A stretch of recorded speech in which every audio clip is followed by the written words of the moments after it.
শোনা যাচ্ছে, আপনি শুরু করে দিতে পারেন। ওকে।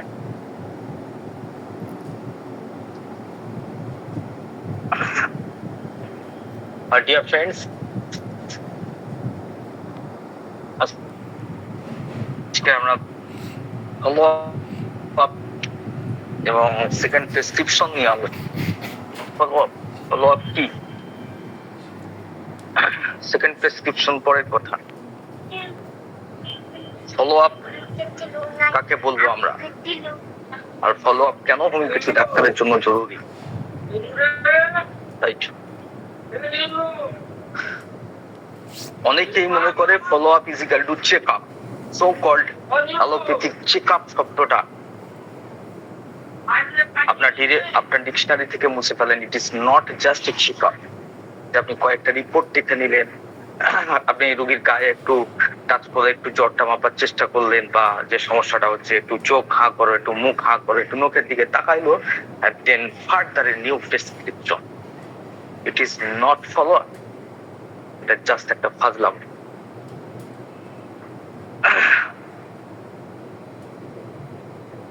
হোমিওপ্যাথি ডাক্তারদের ফলো আপ কেমন ভাবে করতে হয়, এর যদি আমি একটা সুন্দর দৃষ্টান্ত আপনাদেরকে দিতে চাই, আপনার ছেলে যখন ক্লাস 1 থেকে পড়া স্টার্ট করেছে, সেখান থেকে শুরু করে যতক্ষণ না পর্যন্ত সে এমবিবিএস পাস করছে বা any type of engineering pass করছে, কন্টিনিউয়াসলি আপনার ধ্যান থাকে, আপনি বাচ্চাকে কন্টিনিউয়াসলি চেক আপ করতে থাকেন।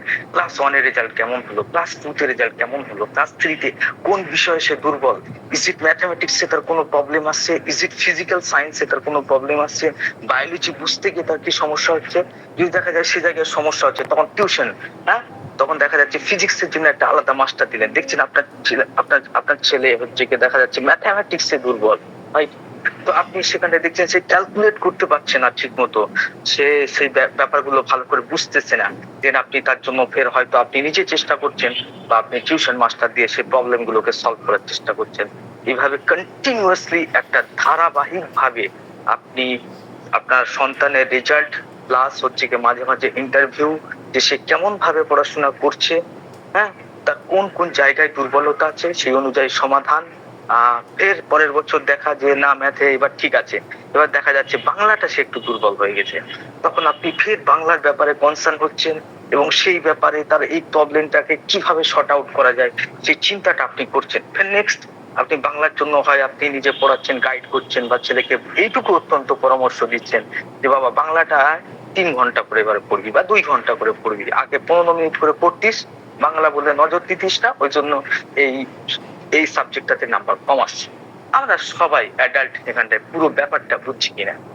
এই যে একটা ধারাবাহিক ভাবে এখানটায় আপনি শুধু চেক আপ করছেন না আপনার সন্তান কেমন ভাবে পড়াশোনা করছে না, এখানে এক্স্যাক্টলি আপনি ফলো আপ করছেন যে তার পড়াশোনার উন্নতির ধারাটা কেমন ভাবে চলতেছে।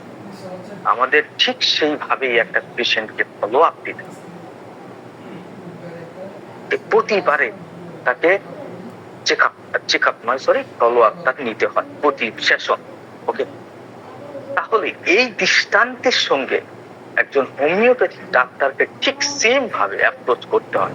এই যেরকম ভাবে বললাম আপনি আপনার সন্তানের লেখাপড়ার প্রতি, তার উন্নতির প্রতি, তার অগ্রধারা প্রতি আপনি যতটা সচেতন, ঠিক তেমন ভাবে আপনাকে একজন অ্যাজ এ হোমিওপ্যাথিক ডাক্তার হিসেবে ফলো আপের প্রতি এই সচেতনতাটা দরকার। কিন্তু দুঃখের ব্যাপার এবং মজারও ব্যাপার যে আমরা কেস টেকিং খুব কষ্ট করে অনেক ডাক্তার নিয়ে থাকি, খুব ভালো করে পেশেন্টকে খাকলে ফুঁকলে এখান থেকে সেখান থেকে সিমটমস বের করি, সেগুলোকে অ্যানালাইসিস করি, মূল্যায়ন করি সেগুলোকে, এবং সেই অনুযায়ী ফার্স্ট প্রেসক্রিপশনটা আমরা খুব ভালো করে করতে পারি। এবং মজার ব্যাপার হচ্ছে বেশিরভাগ লোকের ফার্স্ট প্রেসক্রিপশন রাইট হয়। একটা নবীন ডাক্তার পর্যন্ত ফার্স্ট প্রেসক্রিপশন সে কিন্তু সঠিক দিতে পারে, দেওয়ার চান্সেস বেশি, কিন্তু তারপরেও রোগ আরোগ্য হয় না কেন? এই ফলো আপে দুর্বলতা। আজকের ফলো আপে শুধুমাত্র ইন্ট্রোডাকশন লেকচার হবে, শুধু ইন্ট্রোডাক্টরি পার্ট, যে ফলো আপের দর্শন এবং তার ভিত্তি। তো এটা ফলো আপ এবং সেকেন্ড প্রেসক্রিপশনের ইন্ট্রোডাক্টরি পার্ট, ইন্ট্রোডাকশন, শুধু কোনো সূচনা। আজকের ক্লাস এই ব্যাপারেই হবে। মাই ডিয়ার ফ্রেন্ডস, যে কথা বলছিলাম, তাহলে ফলো আপ কি? ফলো আপ হচ্ছে একটা রেগুলার, ধারাবাহিক ভাবে রোগী কেমন ভাবে উন্নতি করছে না অবনতি হচ্ছে তার সমস্ত অবস্থার প্রতি একটা তীক্ষ্ণ দৃষ্টি রাখা। এই কারণের জন্য অনেকে প্রেসক্রিপশন সঠিকভাবে করার পরেও শুধু অদক্ষতার জন্য, শুধু না জানা থাকার কারণে যে আমাকে দ্বিতীয় পাটা কেমন ভাবে রাখতে হবে, কেন রাখবো, কি করতে যাচ্ছি আমি, এই ব্যাপারে সে অজ্ঞ থাকে। কেন অজ্ঞ থাকে? তিনটে ব্যাপার তার সামনে চলে আসে তখন। এগুলো সবই একটু একটু করে টাচ দিয়ে রাখছি, মাশাআল্লাহ ভবিষ্যতে পর্যাপ্ত পরিমাণে ব্যাখ্যা পেয়ে যাবেন। নাম্বার ওয়ান যেটা হচ্ছে কি, কেন সে একটা রুগী দেখতে গিয়ে প্রথম প্রেসক্রিপশনটা সঠিক করার পরে সেকেন্ড প্রেসক্রিপশনে গিয়ে এমন এমন পদক্ষেপ তোলে, পরবর্তীকালে তার সে উন্নতি হওয়া কেসটা মুখ থুবড়ে পড়ে এবং পেশেন্ট কয়েকদিন ওষুধ নেওয়ার পরে ডাক্তারের কাছে এসে শিকায়ত করতে চায়, ডাক্তার নো ইমপ্রুভমেন্ট, আপনি কি করছেন কিছুই বুঝছি না, এত দিন গেল, এত মাস গেল, but no improvement, not at all, কোনো ধরনের উন্নতি না, বরঞ্চ আরো কষ্ট আগের থেকে বেড়ে গেছে। অনেক সময় এমন হলো, হোয়াট হ্যাপেন? কিসের সমস্যা হচ্ছে আমাদের নবীন ডাক্তারদের, যারা এখানটায় মাশাআল্লাহ এক্সপার্ট আছে, আমি তাদেরকে উদ্দেশ্য করে বলতেছি না, মূলত আমি তাদের জন্য সব থেকে বেশি পরিমাণে সচেতন। যারা নবীন ডাক্তার তাদের কাছে আমার একটা আকাঙ্ক্ষা আছে, তারা তাদের মাইন্ডটা অনেক ওপেন, সেই কারণের জন্য তারা অনেক কিছু নিতে পারবে। এই জন্য তাদের জন্য আমার ফোকাসটা বেশি থাকবে এই পুরো সিরিজটাতে, ফলো আপের সিরিজটাতে। তো হ্যাঁ, একটা প্রবলেম, আসুন আমরা বিশ্লেষণ করি যে কোথায় প্রবলেম। নাম্বার ওয়ান হচ্ছে হোমিওপ্যাথিক প্রিন্সিপাল বা হোমিওপ্যাথিক ল বা হোমিওপ্যাথিক রুলস এর প্রতি অসচেতনতা বা সেগুলোকে সঠিকভাবে উপলব্ধি না করা। নাম্বার টু হচ্ছে মেডিসিন, হোমিওপ্যাথিক মেডিসিন আমাদের শরীরের মধ্যে গিয়ে কেমন ভাবে রিয়াকশন করে, কেমন ভাবে সে সিমটমসকে দূরীভূত করে, কিভাবে রোগীর উন্নতি ঘটায়, সে সম্পর্কে অনেক নবীন ডাক্তার ঠিক মতো কনসেপ্ট ডেভেলপমেন্ট করেন। হোমিওপ্যাথিক ওষুধটা অ্যাকচুয়ালি কেমন ভাবে কাজ করে, কি ঘটায়। এখানে তো কোনো কেমিক্যাল সাবস্টেন্স নাই, অ্যালোপ্যাথির মতো কোনো ড্রাগস আছে এর ভিতরে, না কোনো কেমিক্যাল আছে, জাস্ট চিনি পানি দানা। তাহলে কেমনি এটা ফিল্ডে, বায়োফিল্ডে গিয়ে কেমন ভাবে কাজ করে। নাম্বার টু, সেই মেডিসিনের ক্রিয়া বা আরোগ্যকারী ক্রিয়া হোক, আরোগ্যকারী ক্রিয়া সেটা শরীরের মধ্যে গিয়ে আমার রোগীর মধ্যে, আমি যে রোগীটা হাতে নিয়েছি তার মধ্যে গিয়ে কেমন ভাবে কাজ করছে সেটাকে বোঝা, সেখানে কি ধরনের প্রতিক্রিয়া দিচ্ছে। পয়েন্টগুলো প্লিজ নোট করে। নাম্বার ফোর হচ্ছে আমার হাতের যে রোগীটা আছে সেই রোগীর শরীরে ক্ষমতা কেমন। এগুলো খুবই লোকাল ল্যাঙ্গুয়েজ আমি ব্যবহার করছি নবীন শিক্ষার্থীদের জন্য, যে তার ক্ষমতা বা তার পোটেন্সি কেমন, তার শরীরের পোটেন্সি কেমন, তার শরীরের অবস্থা কেমন। সেখানটায় ধরেন আপনার কাছে তিন ধরনের জমি আছে, একটা খুব উর্বর, একটা মিডিয়াম, একটা লো কোয়ালিটির জমি, কিছুই হয় না, নোনা ফোটে। এখন আপনি একই দানা দিলেন, দানা আপনি ঠিক ব্যবহার করেছেন উন্নত জাতের হাইব্রিড ধান, কিন্তু দেখা যাবে ফলন তিনজনের তিন রকম হইতেছে। তাহলে যে সমস্ত রোগী আমাদের কাছে আসতেছে আমরা সবাইকে গড় পর্তায় হিসাব করে ওষুধ দিই এবং প্রত্যাশা করি গড় পর্তায় সবাই নিরাময় হবে। এই জায়গাটাতে বেশি প্রবলেম। আধুনিক যুগের ডাক্তাররা প্রাচীনকালের ডাক্তারদের দিকে তাকিয়ে থাকে। আমাকে অনেকেই প্রশ্ন করে যে রফিক ভাই, আগে তো গল্প শুনতাম, লাইকোপোডিয়াম 200 দিল, রোগী একদম ধরাধর উন্নতি করে গেল। যেমন হচ্ছে নীলমণি ঘটকের বইতে লেখা আছে, একদম এক্সেলেন্ট কেস, ধরে ধরে ওষুধ দিচ্ছে আর রোগী যেন ম্যাজিকের মতো কিওর হয়ে যাচ্ছে। কিন্তু বর্তমান সময়ে ওই ম্যাজিক আমরা দেখি না কেন? বিরাট একটা প্রশ্ন।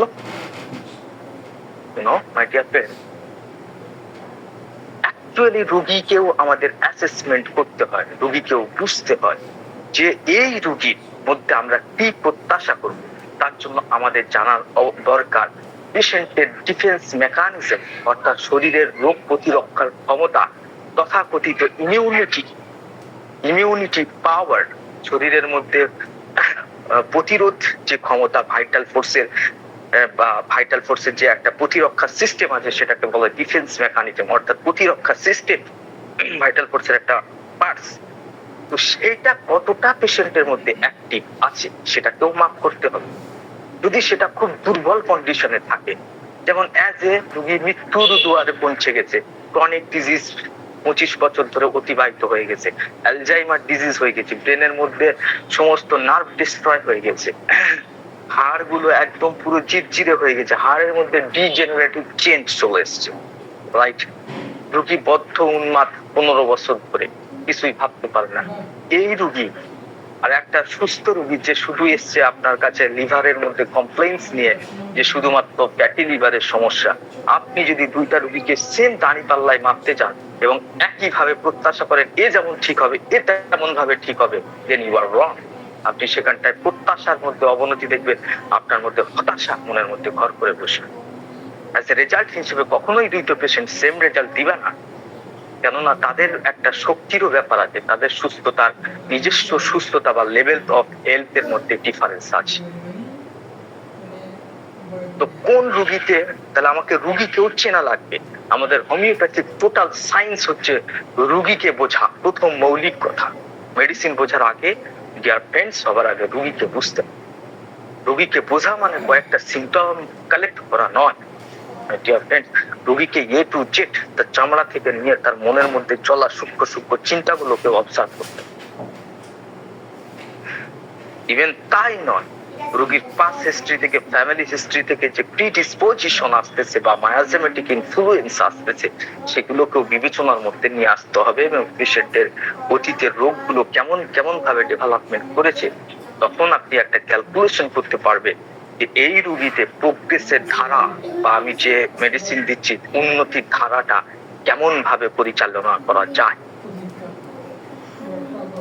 এই জায়গাতে আমি মনে করি 70% থেকে 60% ডক্টর এই চিন্তাটাকে বিবেচনার মধ্যে নিয়ে আসে না। তারা একটা সুস্থ রোগী, তার কোনো সমস্যা নাই, তার মধ্যে শুধু ফাংশনাল ডিস্টারবেন্সই আছে, অর্থাৎ একটু গ্যাস, বুকে জ্বালা পোড়া, হেন তেন, এছাড়া তার কোনো ডিপ প্যাথোলজি নাই। আর একটা ডিপ প্যাথোলজির পেশেন্ট যার কিনা প্রিডিসপোজিশন, বংশে ক্যান্সারের হিস্ট্রি, হেন তেন, তার সমেত তার নানান সিস্টেমের মধ্যে প্রবলেম, এই দুইটা রোগীকে আমরা একসাথে একই দাঁড়িপাল্লায় মাপতে চাই।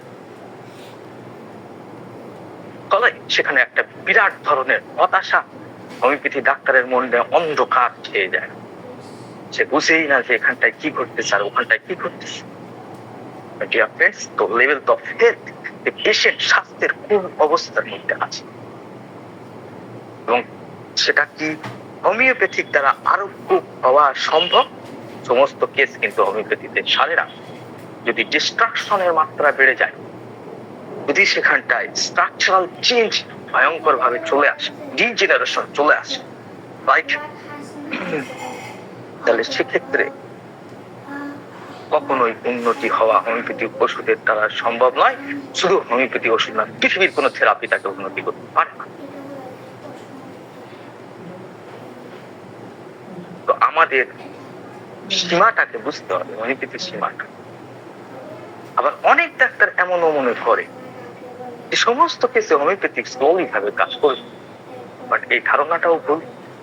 অ্যাকচুয়ালি ভুল হচ্ছে পেশেন্টের অ্যাসেসমেন্ট করা, পেশেন্ট আমার কোন কন্ডিশনে, কোন অবস্থার মধ্যে আছে। দেখা যাচ্ছে ভয়ঙ্কর ক্যান্সারও হতে পারে, কিন্তু ক্যান্সার দেখে আমরা হোমিওপ্যাথির ডাক্তাররা লাফায়া বলি না যে সারবা না। যদি সেই ক্যান্সারের পেশেন্টের মধ্যে ফিভার আসার ক্ষমতা আছে, অর্থাৎ তার ইমিউনিটি পাওয়ার যদি অ্যাক্টিভেট থাকে, তাহলে আপনিও সারাতে পারবেন চুটকির মধ্যে লাইকোপোডিয়াম, ফসফরাস, সাইলেসিয়া, এই সমস্ত মেডিসিন দ্বারা আপনি যদি ঠিকঠাক ভাবে 2টা প্রেসক্রিপশন করতে পারেন, ও ক্যান্সার সলভ হয়ে যাবে। যেখানটায় দেখা যাচ্ছে যে পেশেন্ট নানান ধরনের সিস্টেমেটিক ইলনেস এর মধ্যে আছে, তার টিভি আছে, টিভি ছিল আগে, কিডনিতে সমস্যা ছিল আগে, তারপরে হচ্ছে কি এটা হয়েছে, তারপরে হচ্ছে কি মানসিক অবস্থা খুবই ডিপ্রেশনের মধ্যে একটা সময় গিয়েছিল, তারপরে ধীরে ধীরে চাপের মধ্যে আস্তে আস্তে ক্যান্সার ডেভেলপমেন্ট করেছে। এখন তার না কোনো জ্বর আসে, না কোনো সর্দি কাশি, নানান ধরনের ভয়ঙ্কর ভয়ঙ্কর ডিজিজের মধ্যে দিয়ে তো লাইফ চলে গেছে। এখন এই ক্যান্সারের পেশেন্টকে কোনো হোমিওপ্যাথি ডাক্তার কেন, বড় বড় হোমিওপ্যাথি ডাক্তার, ইভেন দুনিয়ার বড় বড় হোমিওপ্যাথিক ডাক্তাররাও এসে তাকে কিন্তু কখনোই ঠিক করতে পারে না। সো ক্যান্সার প্যাথোলজিতে একটা পাগল হয়ে যাওয়ার কোনো দরকার নেই। অ্যাকচুয়ালি পেশেন্টের ভাইটাল ফোর্সকে পরিমাপ করতে হবে, তাহলে পেশেন্টের অ্যাসেসমেন্ট খুব দরকার। কিন্তু দুঃখের ব্যাপার হচ্ছে আমাদের হোমিওপ্যাথিক কমিউনিটি মেডিসিনের প্রতি পাগল হয়ে গেছে। মেডিকেল মেডিসিন নিয়ে শুধু গবেষণার পর গবেষণা চলতেছে, বাট পেশেন্টকে কেমন ভাবে বুঝতে হবে। আমরা প্রত্যেকেই এই ডায়লগটা জানি যে treat the patient not the disease, but treat the পেশেন্টটা কোথায় আছে। মাই ডিয়ার ফ্রেন্ডস, এই জায়গাটা সব থেকে দুর্বল জায়গা আমার মতে বলে, আমি যতটুকু বুঝি, আমার ক্ষুদ্র জ্ঞানে যতটুকু মনে হয়। ওকে, তাহলে মেডিসিনের রিয়াকশন, পেশেন্টের রিয়াকশন, আমরা কয়েকটা রিয়াকশনকে ভাগ করে দেব। তাহলে মেডিসিন কেমন ভাবে রিয়াক্ট করতেছে সেটাকে যেরকম বুঝতে হবে, এবং তার সঙ্গে পেশেন্ট কেমন ভাবে রিয়াক্ট করতেছে সেটাকেও বুঝতে হবে। এবং সেই রিয়াকশন অনুযায়ী এবারে তো আমরা বুঝলাম যে পেশেন্ট ভালো দিবে না খারাপের দিকে যাচ্ছে, সেই ডিরেকশন অফ কিওর, আমি শুধু সূচনা, আজকে শুধু কি কি বিষয়ে আলোচনা হবে সেগুলো সংক্ষিপ্ত পরিচয়ের সাথে একটু জাস্ট টাচ করে যাব। ডিরেকশন অফ কিওর অর্থাৎ কি ধরনের উন্নতি হলে, কি ধরনের পরিবর্তন আসলে ডিরেকশন অফ কিওর বলে আমরা ধরতে পারবো, অর্থাৎ আরোগ্য বা হিলিং হইতেছে, এটা আমরা ধরতে পারবো। আরোগ্য করা বা হিলিং আর্ট শেখা একটা গুরুত্বপূর্ণ ব্যাপার।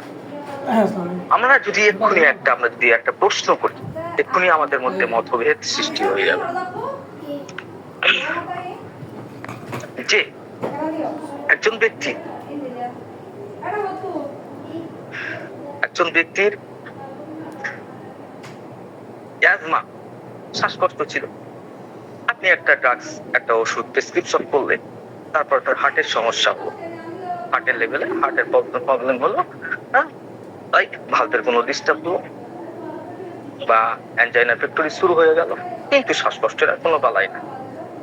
আপনি বলেন শ্বাসকষ্ট তো এখানে সেরেছে, তাহলে যারা মনে করে কোনো কিছু কমে যাওয়া বা সেরে যাওয়া মানে কিও, but it is not cure my dear friends, it is destruction, ধ্বংসাত্মক প্রতিক্রিয়া, রাইট। এখানটায় কি হয়েছে, শ্বাসকষ্টকে অবদমিত করা হয়েছে, ফলে হার্টের প্রবলেম রাইজ করেছে। ঠিক সেরকম ভাবে আপনি ধরেন কোন ধরনের হার্টের রোগী, সামান্য ধরো হাইপার টেনশন ছিল এবং তার সাথে একটু বুক ধড়ফড় করতো, যন্ত্রণা করতো, সামান্য মাইনর হার্টের প্রবলেম ছিল, সেটা আপনি সারিয়ে ফেললেন। বাট রোগীর মধ্যে নানান ধরনের অ্যাংজাইটি, ফোবিয়া, ভয়, এই মরে যায়, ক্যান্সার হয় নাকি, এই সমস্ত চিন্তা করে করে ডিপ্রেশনে চলে গেল। রোগী আর বাইরেই বেরোয় না, কারোর সঙ্গে কথা বলে না, খাওয়া দাওয়া করে না, একদম নিজের ভয়ের মধ্যে লক আপ, তার কিছুই আর ভালো লাগতেছে। এখানে তো আপনি হার্টের পেন ঠিক করে দিয়েছেন, হার্টের প্রবলেম ঠিক করে দিয়েছেন, তাহলে এই পেশেন্ট কি ভালো হয়েছে? রাইট। আপনি ধরেন একটা পেশেন্ট আসলো শুধু হাঁচির পর হাঁচি দেয়, আপনি সেখানটায় ইউফ্রেশিয়া হয়তো প্রেসক্রিপশন করলে, পরবর্তীকালে সে হাঁচি কমে গিয়ে এবার রাত্রেবেলা ঘুমে রাত 12টা-1টার সময় দমের কষ্টের জন্য রোগী একদম চেঁচিয়ে উঠতেছে। এখানে তো অ্যালার্জিক রাইনাইটিস, হাঁচির সমস্যা ঠিক হয়ে গেছে। এখানে কি আপনার ওষুধ direction of cure K follow করছে? হিলিং করার ক্যাপাসিটি হিলিং কি করেছে? আরোগ্য করেছে, আরোগ্যকারী ক্রিয়া এটা মেডিসিন।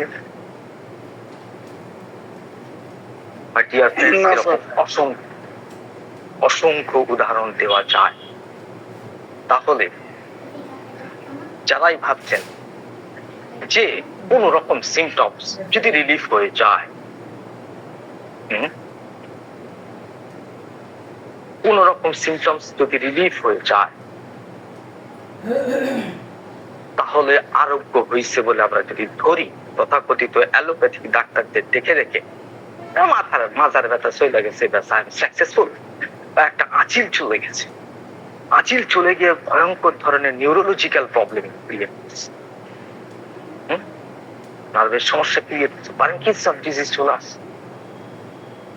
তো তথাকথিত অ্যালোপ্যাথিক ডাক্তারদের কপি করে যদি আমরা বলি যে দেখেন আঁচিল তো আপনার শরীরে নাই, চুলকানি তো আপনার চলে গেছে, সর্দি তো আপনার কমে গেছে, হার্টের পেন তো আপনার কমে গেছে, তো আপনি বলেন এটা কি ঠিক কাজ করা হয়েছে না এটা জঘন্যতম কাজ করা হয়েছে, পেশেন্টের লাইফকে আরো বেশি বরবাদ করা হয়েছে? তো মাই dear friends, direction of cure কি? তো ডিরেকশন অফ কিওর বোঝার আগে আমরা যেহেতু হিলিং আর্টের মাস্টার হতে চাই, প্রত্যেকে আমরা সত্যিকারের আরোগ্য কলা শিখতে চাই, তাই সবাই চাই কিনা?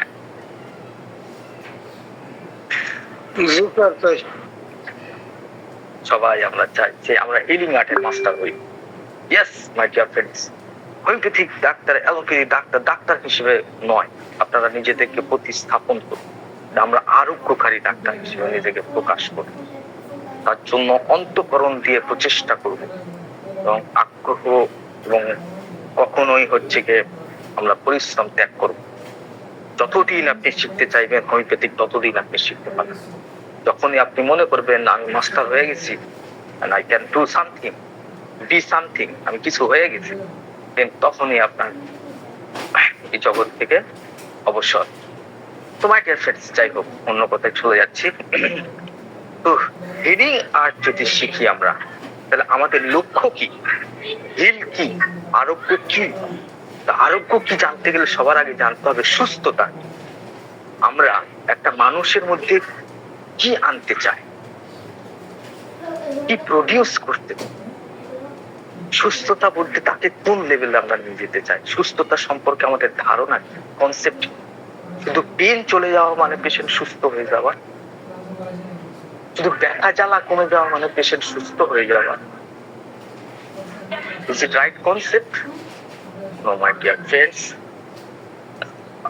এর আগে আমি বলবো homeopathic is a holistic approach. সারা দুনিয়ার লোক, অ্যালোপ্যাথিক লোকেরাও এটা হলিস্টিক অ্যাপ্রোচ মানে একটা রোগীর তিনটে স্তর থাকে, সেই তিনটে স্তর মিলে একটা ইউনিট, এই পুরো ইউনিটটাকে আরোগ্য করার মানে হচ্ছে গিয়ে হিলিং আর্ট।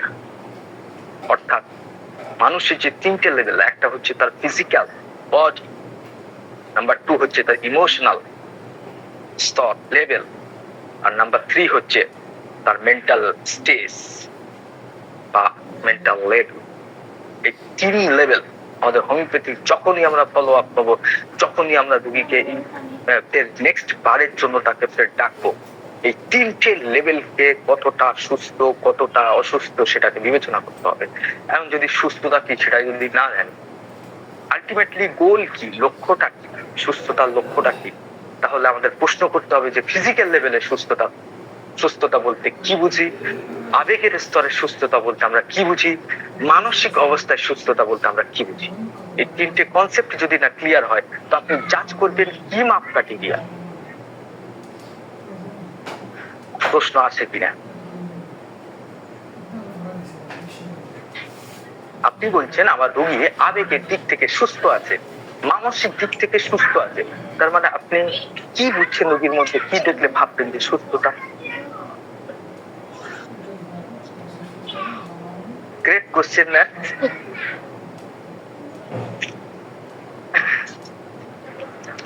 স্যার, প্যাথোলজি ভাষায় বলতে গেলে নরমাল রেঞ্জটা জানতে হবে।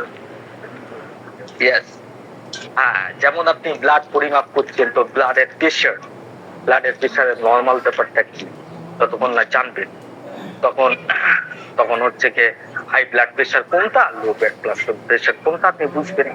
হিমোগ্লোবিনের নরমাল রেঞ্জ কত এটা যদি না জানেন, বা আপনার রোগী কি অ্যানেমিক নাকি অ্যানেমিক নয়, স্বাভাবিক, সেটা আপনি বুঝবেন কি করে?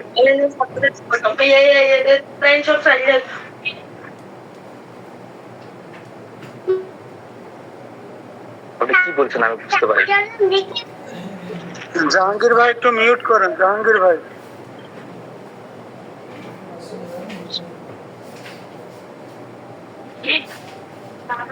হোস্ট ওনাকে মিউট করে দিন, হোস্ট একটু মিউট করে দিন ওনাকে।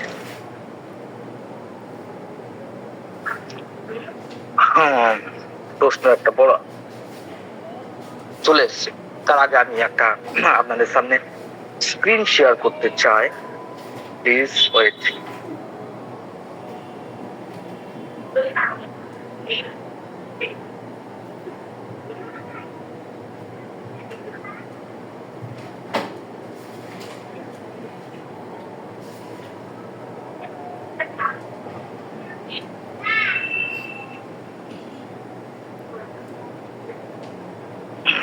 দেখা যাচ্ছে?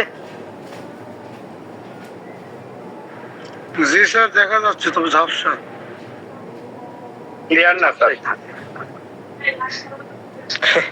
ক্লিয়ার হবে, সবাই একটু এটাকে ইয়ে করে নেন, জুম করে নেন, তাহলে কি জুম করলে দেখা যায়, জুম করলে দেখা যায়।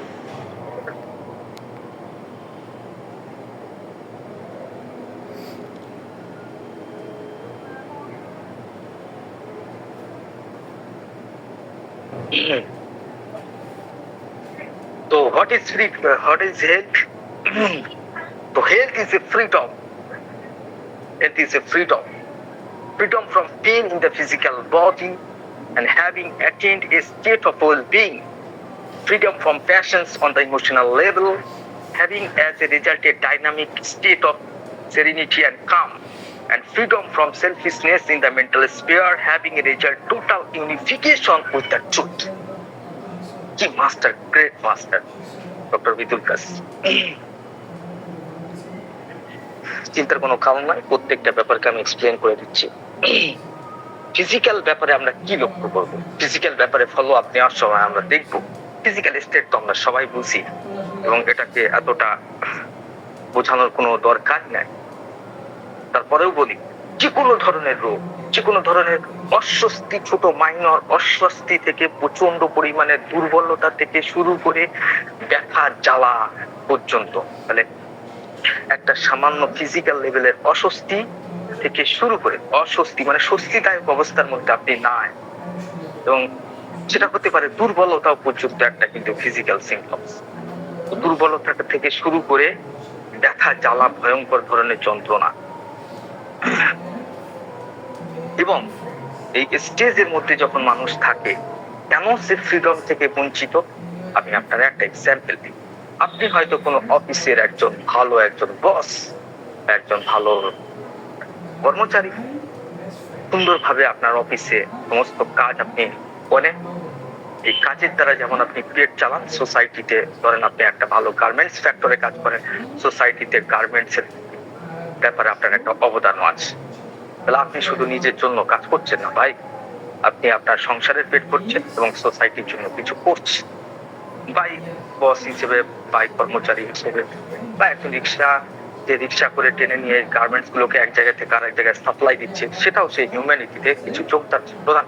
তাই এখন আপনার হইল বিরাট দাঁতের যন্ত্রণা। তো আপনি যখন অফিসে কাজ করবেন, তখন অলওয়েজ আপনি কি ঠিকঠাক মতো কাজ করতে পারবেন দাঁতের যন্ত্রণার জন্য? 100 বার ধ্যান যাবে যে আরে দাঁতটা যন্ত্রণা করছে, মাড়িটা ব্যথা লাগছে, প্রতি সেকেন্ডে এটা আপনার বডি আপনাকে কন্টিনিউয়াসলি অভিযোগ করতে থাকে, ওখানে যন্ত্রণা হচ্ছে, ওখানে যন্ত্রণা হচ্ছে। আপনি যে ফোকাসের সাথে, যে কনসেন্ট্রেশনের সাথে, যে বুদ্ধিমত্তার সাথে আপনি ওই কাজটাকে করতেন, সেই কাজটাকে আপনি কমপ্লিট করতে পারবেন? ঠিক সেইভাবে করতে পারবেন? সম্ভব? এর থেকে একটা বড় এক্সাম্পল নেন। ধরেন আপনার আর্থারাইটিস হয়ে গেছে, আপনার না হোক অন্য কারণে, আর্থারাইটিসের পেইনের কারণে আপনি হয়তো একটা দেশের একজন গুরুত্বপূর্ণ নেতা, যখন ভয়ঙ্কর পেইন ক্রিয়েট করতেছে, তখন আপনার ইচ্ছা হচ্ছে চীনে সফরে যাওয়ার জন্য। তো এত বেশি যন্ত্রণা, সে জায়গায় আপনাকে দেখা গেল সবাই মিলে আপনাকে হসপিটালে ভর্তি করল। তো আপনি যেটা করতে চান, সেটা কি আপনি করতে পারছেন আর্থারাইটিসের পেশেন্ট হিসাবে? পারছেন কি? একটু হাঁটলেই তো ব্যথা যন্ত্রণার শিকার হয়ে যাচ্ছেন, সঙ্গে সঙ্গে বসে পড়ছেন। তাহলে এটা হচ্ছে স্বাধীনতা থেকে বঞ্চিত হওয়া। অর্থাৎ আমি যা খুশি তাই করতে পারি, ঈশ্বর আমাকে পৃথিবীতে পাঠাইছে হাত পা সুন্দর সুস্থ বডি দিয়া। তো প্রত্যেকে আমরা সবাই হচ্ছে কি তার প্রতি কৃতজ্ঞ যে তিনি প্রত্যেকটা সিস্টেমকে, মানে যারা আমরা সুস্থ আছি, তার প্রত্যেকটা সিস্টেমকে ঠিকঠাক মতো দিয়ে পাঠাইছে। এই সিস্টেমের মধ্যে একটু সামান্য সমস্যায় আপনার কাজ ও কারবার, মনের আনন্দ, হ্যাপিনেস সব কিছুকে আপনার কেড়ে নেয়। তাহলে হ্যাপিনেস থেকেও বঞ্চিত আপনি, আপনার স্বাধীনভাবে চলাফেরা থেকেও বঞ্চিত যখন আপনি ব্যথা যন্ত্রণার শিকার। একজন অসুস্থ মানুষ বেডে শুয়ে থাকা ছাড়া আর কিছুই করতে পারে না। তাহলে ফ্রিডমটা বুঝছেন, স্বাধীনতা কাকে বল? তাহলে ফ্রিডম ফ্রম পেইন। তাহলে শারীরিক স্তর থেকে স্বাস্থ্য বলতে বোঝায় শারীরিক ভাবে সকল প্রকার ব্যথা জ্বালা থেকে মুক্তি। এই যে মুক্তির স্বাদ, হ্যাঁ, এবং এক ধরনের সব ঠিকঠাক চলতেছে, ওয়েল বিং সেন্সেশন, সব কিছু ঠিকঠাক মতো চলতেছে, কোনো প্রবলেম নাই। শরীরের সব অঙ্গ প্রত্যঙ্গ সুসমঞ্জস্য ভাবে কাজ করতেছে। শারীরিক স্তরের সুস্থতা বলতে এটাই বুঝি। এটাকে ডক্টর ইতুলকার সুন্দরভাবে এক লাইনের মধ্যে নিয়ে এসছে। State of well being, physical স্তর থেকে। না আপনার মাথা নিয়ে কোনো চিন্তা আছে, না পায়ের নখ নিয়ে আপনার কোনো চিন্তা আছে, না আপনার দাঁত নিয়ে কোনো সমস্যা আছে, কোনো দিক থেকে আপনি একদম ওয়েল বিং স্টেজের মধ্যে আছেন। তখন ফিজিক্যালিতে আপনি প্রপারলি ভাবে সুস্থ, এক ধরনের সুস্থতার অনুভব। অনেকে বলতে পারে যে কেন মেন্টালি ভাগ করবো, কেন হচ্ছে আবেগের স্তর কি আলাদা করবো মানসিক স্তরে? এমনও হতে পারে আপনি খুব গভীর ভাবে ডিপ্রেশনের মধ্যে আছেন, নানান ভাবে আতঙ্কিত অবস্থায় আছেন। ধরেন ক্যালকেরিয়া কার্বেলো, সে প্রচন্ড আবেগ, প্রচন্ড ভয়ের মধ্যে থাকে, একটু অন্ধকারে বাইরে বেরোতে পারে না, একটু উঁচুই উঠতে পারে না, শোয় নাগরদোলা চড়ে এসে হাঁ করে নিচে তাকায় দেখে, এগুলো সে করতেই পারে না। তাহলে সে তো শারীরিক ভাবে কোনো জ্বালা যন্ত্রণা কিছুই অনুভব করছে না। তাহলে সে কি সুস্থ?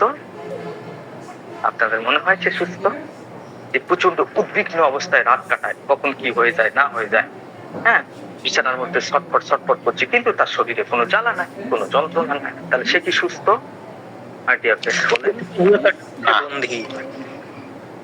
তাহলে কোথায় সে অসুস্থ? সে আবেগের স্তরে গিয়ে অসুস্থতায় ধরা পড়েছে। তার মধ্যে ভয়ঙ্কর টাইপের ফিয়ার নামক ইমোশনটাকে উত্তেজিত করে রেখেছে, নানান ধরনের ফোবিয়ার মধ্যে দিয়ে চলতেছে। তাহলে এই জায়গায় পার্থক্য করার দরকার আছে, ঠিক কিনা? তাহলে আবেগের স্তরে অসুস্থতা বলতে আমরা কি বুঝি? কোনো কিছুর প্রতি তীব্র আবেগ, অত্যাধিক প্রকারের আবেগ একটা ভারসাম্যহীনতার ইঙ্গিত দেয়। অর্থাৎ আমাদের প্রপার শরীরটা ব্যালেন্সের মধ্যে, হোমিওস্ট্যাসিসের মধ্যে থাকতে হবে, ইমোশনাল লেভেলেও হোমিওস্ট্যাসিস থাকতে হবে।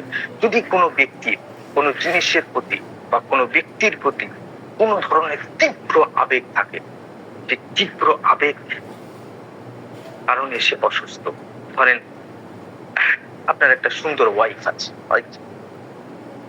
কিন্তু আপনার মধ্যে কোনো সময় সন্দেহের দানা বাঁধলো, হয়তো সে কারোর সঙ্গে একটু কথাবার্তা বলতেছিল, আপনি সেই জিনিসটাকে ওভার ইমাজিনেশন করতে থাকলেন।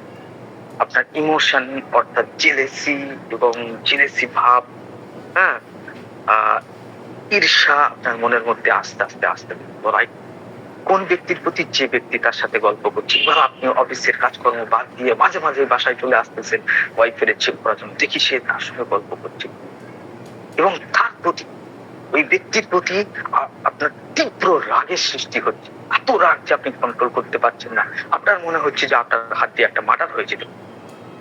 বাট ঘটনা হয়তো কিছু না, বা হয়তো কিছু, আমি ধরলাম দুইটাই। তাহলে এই যে একটা আপনার ঈর্ষার ভাব, যে কেন সে আমার ওয়াইফের সাথে গল্প করতেছে, রাইট? কেন সে আমার ওয়াইফের সঙ্গে কথা বলবে, কেন? সেটা একান্তই আমার এই যে ফিলিংস আমার চলে আসতেছে, এবং সেই ফিলিংস থেকে এক ধরনের পসেসিভনেস ক্রিয়েট হচ্ছে, এক ধরনের অধিকারের একটা প্রাবল্য, একটা আসক্তি, অর্থাৎ তার স্ত্রীর প্রতি সে প্রচন্ড পরিমাণে আসক্ত।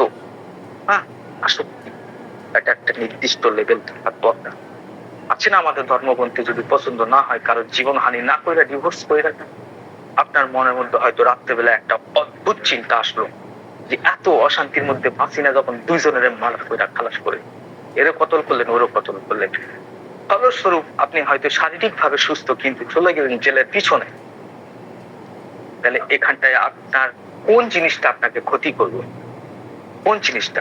আপনার অত্যাধিক পরিমাণের আবেগ, ঠিক কিনা মাই ডিয়ার ফ্রেন্ডস? রাইট।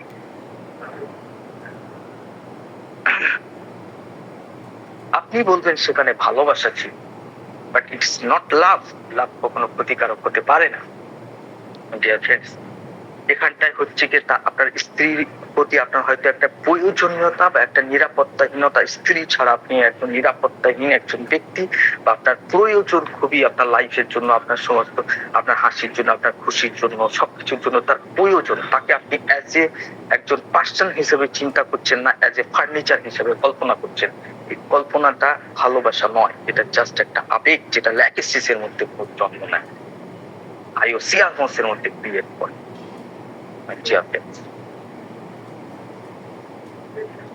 আবার যদি আবেগের অনুপস্থিতি থাকে, কোনো কিছু সে অনুভব করতেছে না, হ্যাঁ, একদম পুরো চৈতন্য হয়ে গেছে, লাইক সিপিয়া, যে তার হাজব্যান্ডের ছোঁয়া পর্যন্ত সে অনুভব করতে পারছে না, তার মধ্যে কোনো উষ্ণতা নাই, তার ছেলে যে মুখ টুকরে পড়ে গেছে সেটুকু সে তোলার মতো মানে কষ্ট, যে ফিলিংস মনের মধ্যে আসে, সেই কষ্টটুকু ফিলিংস টুকু আসতেছে না, কোনো উত্তেজনা নয়। Phosphoric acid, so it is also a disease. এটা একটা অসুস্থতা, এটা একটা রোগ। সিপিয়া এই স্টেজকে তাহলে আমরা দেখতে পাচ্ছি যে প্রচন্ড আবেগ আর একদম আবেগ শূন্য হয়ে পড়া, দুইটাই আবেগের স্তরের অসুস্থতা, ঠিক কিনা মাই ডিয়ার ফ্রেন্ডস? তাহলে ডক্টর ভিতুল কাছের সেকেন্ড লাইনটা পড়ে, ফ্রিডম ফ্রম প্যাশন মানে আসক্তি on the emotional level and having as a result a dynamic state of serenity and calm. তাহলে এই আবেগের সুস্থতা কি? আবেগের সুস্থতা হচ্ছে, স্বাস্থ্য হচ্ছে সকল প্রকারের প্রতি আবেগ থেকে মুক্তি, এবং আবেগের মধ্যে এক ধরনের পজিটিভনেস এবং এক ধরনের প্রশান্ত অবস্থা। আপনি খুব বেশি পরিমাণে উত্তেজিতও হবেন না, আর মোটেই উত্তেজনা ছেড়ে দেবেন তাও নয়, একটা ডাইনামিক ব্যাপার সেখানে থাকবে, একটা প্রশান্ত অবস্থা সেখানে থাকবে, অতি আবেগও নয় আর একদম লো নয়, যেমন নট সিপিয়া আর না ল্যাকেসিস, এইভাবে চিন্তা করবা, তাই ব্যালেন্স, বাইন।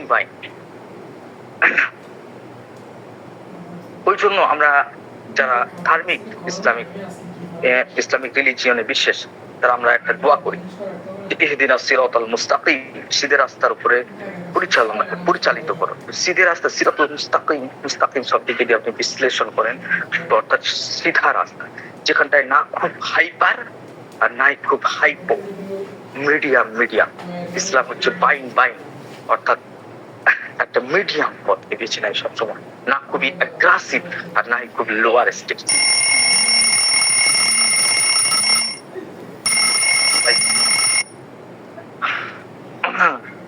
তাহলে আবেগের স্তরে যাদের মধ্যে দেখবেন অতি আবেগ, অল্পতেই প্রচন্ড রেগে গিয়ে মারধর শুরু করে দিচ্ছে, আরে এত উত্তেজনা, এত রাগ, সে নিজেকে কন্ট্রোল করতে পারছে, কন্ট্রোলের বাইরে চলে যাচ্ছে। তো কিভাবে বুঝবো এটা অসুস্থতা লেভেলে আছে কিনা? একটা সোজা কথা মানসিক ক্ষেত্রে আপনাদেরকে বলে দিই, যে যখনই দেখবেন সেই জিনিসটা তার জন্য ক্ষতিকারক, সমাজের জন্য ক্ষতিকারক, তখনই সেই জিনিসটা খারাপ, সেই জিনিসটা নেগেটিভ, সেটা আপনার ওষুধের দ্বারা আস্তে আস্তে ঠিক হবে যদি সঠিক প্রেসক্রাইব করতে পারে, অত্যন্ত একটা নিউট্রাল ব্যালেন্সের মধ্যে আসবে। হয়তো তার সেই স্বভাবটা যাবে না, রাগী স্বভাব হয়তো গেল না, কিন্তু সে রাগ কন্ট্রোল করা শিখে ফেললো, অফিসে বসের গায়ে 2টা থাপ্পড় মারে একটা চাকরি ছাড়ে চলে আসছে। এই যে প্যাথোলজি, ইমোশনাল প্যাথোলজি, রাইট?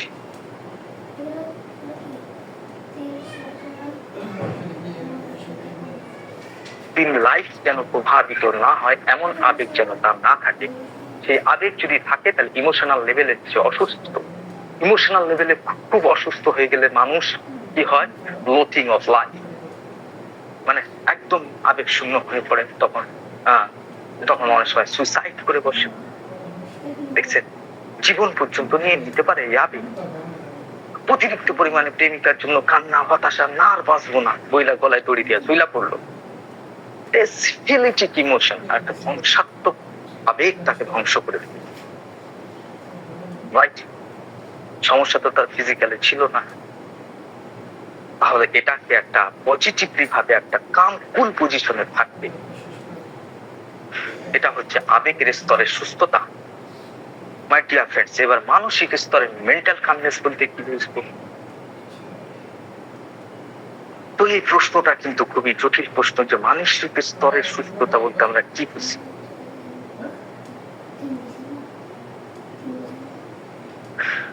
মানসিক স্তরের সুস্থতা বলতে যতটা আপনি যতটা বিচ্ছিন্ন জগৎ সংসার থেকে, আপনি যতটা বিচ্ছিন্ন হয়ে, যতটা আত্মকেন্দ্রিক, আপনি মানসিক ভাবে ততটাই অসুস্থ। স্বার্থপরতা এবং উন্মাদ হয়ে পড়া, এগুলো হচ্ছে মানসিক স্বাস্থ্যের মধ্যে, মানসিক স্বাস্থ্যকে প্রভাবিত করে, রাইট? যে সর্বদাই নিজের স্বার্থের চিন্তায় মগ্ন থাকে, একটা মানুষের জন্য তার কোনো কিছুই করার মতো বা মানে কোনোভাবে সে অপরের জন্য একটুকু চিন্তা করে না। সবসময় সে স্বার্থপরতা, দাম্ভিকতার ব্যাপারে, নিজের ব্যাপারে, সবসময় নিজের ব্যাপারে যে কয়েদ হয়ে গেছে, আমির মধ্যে যে বন্দী হয়ে গেছে, অর্থাৎ প্রচন্ড স্বার্থপর, প্রচন্ড দাম্ভিকতা, এগুলো যদি থাকে, প্রচন্ড বিষয়ের প্রতি আসক্তি, যদিও বর্তমান সময়ে এগুলোই সব থেকে বেশি এবং এগুলোকে রোল মডেল হিসেবে মনে করা হয়, কিন্তু যে ব্যক্তি আমিত্বের মধ্যে যত বেশি বন্দী, সে তত বেশি অসুস্থ মানসিক দিক। তাহলে আত্মকেন্দ্রিকতা বা স্বার্থপরতা যত বেশি, মানসিক প্রশান্তি তত বেশি বিঘ্নিত হবে। স্বার্থপর বা অহংকার ব্যক্তিকে আপনি একটা ছোট্ট সমালোচনা করেন, দেখেন 2টা এক্সাম্পল দিই। ধরেন 2টা হোমিওপ্যাথিক ডাক্তার, খুবই যোগ্য ডাক্তার, তারা তাদের কন্ট্রিবিউশন আছে হোমিওপ্যাথিক সোসাইটিতে, রাইট? এইবারে মানসিক দিক থেকে যে ব্যক্তি অসুস্থ, তারা যদি আপনি সামান্য পরিমাণে তার বিরুদ্ধাচরণ করেন বা তার বিরুদ্ধে যদি একটা কথা বলেন, তখনই সে তার সঙ্গে ইমোশনালি ভাবে, তার ইমোশনাল লেভেলটা তখন অস্থির হয়ে যাবে, উত্তেজিত হয়ে যাবে। তখন সে তাকে নোংরা কথাবার্তা হেন তেন, ফেসবুকে হোক, যে কোনো প্ল্যাটফর্মে হোক, দেওয়া শুরু করবে। সে একবার বুঝলো না যে অ্যালোপ্যাথিক ডাক্তাররা কতটা নিয়ে হাসাহাসি করবে ব্যাপারগুলো নিয়ে। অর্থাৎ সে শুধু নিজের স্বার্থপরতা, নিজের বৃদ্ধি কিভাবে হবে, নিজের ব্যাপারে সে চিন্তাশীল, আত্মকেন্দ্রিক টাইপের মেজাজ। ফলে তাকে যদি আপনি সামান্য হিট করেন দাম্ভিক ব্যক্তিকে, তো সঙ্গে সঙ্গে সে আপনাকে হয়তো মারধর পর্যন্ত, হাতের গোড়ায় থাকলে মারধর করতে পারে। একবার চিন্তা করবে না সে সেই ব্যক্তি কথাটা যুক্তিযুক্ত কিনা। অন্যদিকে একই রকমের যোগ্যতা সম্পন্ন আর একজন ডাক্তার, সে বরঞ্চ তার থেকে আরো বেশি হয়তো যোগ্য, কিন্তু আপনি তাকে যদি সমালোচনা করেন, সে কিন্তু আপনার কথায় কোনোভাবে রেসপন্স করবে না, কোনো বিতর্কে যাবে না। বরঞ্চ সে চিন্তা করবে, আচ্ছা রফিক যখন এই কথাটা বলেছে, তাহলে একবার চিন্তা করে দেখি, হয়তো আমার মধ্যে কোনো প্রবলেম আছে, এই ব্যাপারে আমার নলেজ হয়তো কম আছে, প্রত্যন্ত দেখি যে কথাটা রাইট কি রং। এই যে বিনয়ী স্বভাব, এটা প্রজ্ঞা, তার মানসিক প্রশান্তির লক্ষণ। তাকে কোনো জিনিস, ওই জন্য অনেক স্বাস্থ্য হচ্ছে খুবই উচ্চ মনের অধিকারী বা মহাপুরুষ টাইপের ব্যক্তি বা ধার্মিক টাইপের ব্যক্তি, তাদেরকে জগৎ সংসারের কোনো কিছু তাকে হেলাতে পারে না। সে একজন স্থির মহাপুরুষ, সংসারে ওদের কিছু আসে না, ক্রিটিসাইজে তার কিছু আসে না। ভাববেন সেই মানুষ কিন্তু খুবই বিনয়ী, তার মানসিক লেভেল ভেরি স্ট্রং। তাহলে আমরা যদি বলতে পারি সকল প্রকারের অহংকার এবং স্বার্থপরতা থেকে মুক্তি, এবং যার মধ্যে সত্যের প্রতি একটা আকাঙ্ক্ষা থাকতে হবে। সত্যকে জানা যে হতে পারে যে আমি ভুল, রাইট, আচ্ছা ধরছি ওর কথাটাই একবার বিবেচনা করে দেখি যে রফিক যে আমার সমালোচনা করলো, হতে পারে আমার মধ্যে কোনো ভুল আছে, তাহলে আমি সেগুলো ঠিক করে নেবো। এই যে বদ্ধ ধারণা থেকে মুক্তি হলো, তার একটা প্রসারণ ঘটলো, সে হয়তো নতুন কিছু পয়েন্ট দেখতে পেল। যদি সে ভাবে যে আই এম রাইট সবসময়, যদি এই চিন্তাটা সে করে, তাহলে সে এক প্রকারের ব্যাঙের কুয়া যেরকম আবদ্ধ হয়ে যায় সেরকম আবদ্ধ হয়ে যায়, তার মনের আর প্রসারণ ঘটে না। রাইট? এই প্রসঙ্গে একটা রিলিজিয়াস ঘটনা, যে আপনি যখন সত্যকে উপলব্ধি করার ক্ষমতা যার যতটুকু, সে ততটুকু মানসিক দিক থেকে সুস্থ। এই ব্যাপারটাকে ক্লিয়ার না করলে আপনারা বুঝবেন না যে সত্য বলতে কি, ট্রুথ বলতে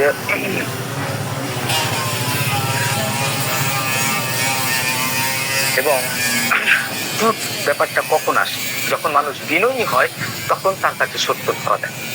একজন অহংকারী দাম্ভিক ব্যক্তির কাছে কখনো সে সত্যের সম্মুখীন হয় না, সে সারা জীবন ফলস বিলিভের মধ্যে থাকে। False belief, hallucination, delusion. আপনি যেটা চিন্তা করছেন সেটা তো ডিলিউশন হতে পারে নিজের সম্পর্কে, পাবলিক সেটা ভাবে না, ইউনিভার্সালি ভাবে সেটা রং। তাহলে আমি বুঝবো কেমনে যে আমার মধ্যে কি, আমি যেটা বুঝতেছি সেটা পারসেপশন। মানেই তো যখন একটা মানুষ হচ্ছে কি সব থেকে মানসিক স্বাস্থ্য তারই খারাপ যখন সেই ব্যক্তির মধ্যে কনফিউশন ক্রিয়েট করে, গ্রেট কনফিউশন। তারপরে স্টেজ হচ্ছে ডেলিরিয়া, ভুলভাল বকা শুরু করে, বকতেছে। তারপরে কি আছে মেন্টালি লেথার্জি, ডালনেস। এগুলো সব হায়ার লেভেলের মানসিক অসুস্থতা। এগুলোকে সারানোর মতো ডাক্তার খুব কম আসে পৃথিবীতে। তাহলে তার যে সচেতনা, কনসিয়াসনেস ইউনিভার্সাল সম্পর্কে যত থাকবে, সারা বিশ্বের প্রতি যত নিবেদিত থাকবে, সে তত সুস্থ। আর কনসিয়াসনেস নিজের মধ্যে অতি সচেতনতা, নিজেকে নিয়ে ব্যস্ত, সে তত বেশি আবদ্ধ কুয়ার মতো। তার পারসেপশন সই না, সে ডিলিউশন, বেশিরভাগ হ্যালুসিনেশন, ডিলিউশনের মধ্যে থাকে, সত্যকে সে উপলব্ধি করতে পারে না। অ্যাজ এক্সাম্পল একটা ধার্মিক কাহিনী বলি, এখানে যারা মুসলিম সোসাইটি আছে তারা বুঝবে। হযরত মূসা একদিন তিনি লেকচার দিচ্ছেন পাবলিকের সামনে।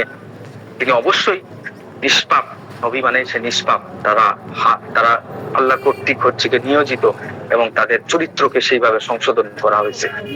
তো যাই হোক, তিনি একজন বক্তৃতা দিচ্ছেন, একজন পাবলিক এসে প্রশ্ন করতেছে যে আমার একটা প্রশ্ন আছে। ইয়েস বলেন। তো বললেন, বর্তমান সময় সারা পৃথিবীতে যত যারা আছে তার মধ্যে সব থেকে জ্ঞানী কে? তো মূসা বললেন আমি, কারণ আমি তো প্রফেট, আমি তো নবী, ঈশ্বর কর্তৃক প্রেরিত। তো আমার থেকে জ্ঞানী ব্যক্তি আর কেউ হতে পারে কি? Possible no. এই যে আমি শব্দটা বললো, আল্লাহ সৃষ্টিকর্তার এটা পছন্দ হলো না। মুসারে সবক শেখাতে হবে, কেননা এজ এ পয়গম্বর তার মধ্যে ছোট্ট ত্রুটিও যেন না থাকে। তো তাই জন্য তিনি বললেন, মূসা তোমার থেকেও একজন জ্ঞানী ব্যক্তি আছে। বললেন, আল্লাহ এটা কি সম্ভব? আমার থেকে বেশি জ্ঞানী? আমি তো আপনার কর্তৃক প্রেরিত, আপনার সঙ্গে আমার ডাইরেক্ট শেয়ারিং হয় সবকিছু, কথাবার্তা সবকিছু, তাহলে আমি তো সব থেকে জ্ঞানী। বললো না, তোমার থেকে আমার আরেকটা বান্দা আছে যে তোমার থেকে অনেক জ্ঞানী। তো আসলে এগুলো বোঝার দরকার। অ্যাজ এ হোমিওপ্যাথিক ডাক্তার আপনি রিলিজিয়াস থেকে শুরু করে অ্যাটমোস্ফিয়ার পর্যন্ত, মহাকাশ পর্যন্ত, ভূতত্ত্ব থেকে সবকিছু আপনাকে জানতে হবে। তবে একজন সত্যিকারের স্মার্ট হোমিওপ্যাথিক ডাক্তার ডেভেলপ করবে ভিতর থেকে। অনুভূতির জগৎটাকে প্রসারিত করতে হবে এবং নিজের মনের জগৎটাকে বিকাশ করতে হবে। তাই এগুলো জানা খুব জরুরি। তো তিনি বললেন যে তুমি একটা ভাজা মাছ নিয়ে যাও এবং যেখানটায় তোমার মাছটা জ্যান্ত হয়ে যাবে সেই জায়গায় একজন মানুষকে পাবে, সেই মানুষটা হচ্ছে তোমার থেকে বেশি জ্ঞানী। তো তিনি তার বন্ধুকে সাথে করে নিয়ে সেই জায়গায় যখন গেলেন, পৌঁছালেন, তো একজন ব্যক্তিকে দেখলেন। আমি সংক্ষেপে বলতেছি, তাহলে অনেক বড় কাহিনী। তো তিনি দেখলেন একজন ব্যক্তি সেখানে বসে আছে, তাকে সালাম দিলেন। তারপরে তিনি বললেন, কে তুমি? মূসা, আমি মূসা। বললেন কি উদ্দেশ্যে? বললো আপনার কাছ থেকে শিক্ষা লাভ করতে আসছে। ওকে ভেরি গুড, আপনার সঙ্গে কিছুদিন থাকতে চাই এবং কিছু শিখতে চাই। Okay very good. কেন? আল্লাহ বলেছে যে আপনি আমার থেকে অনেক অধিক জ্ঞান। বলো ওকে ঠিক আছে, কন্ডিশন হচ্ছে কি ধৈর্য থাকতে হবে, মাঝখানে কিন্তু কোনো প্রশ্ন চলবে না।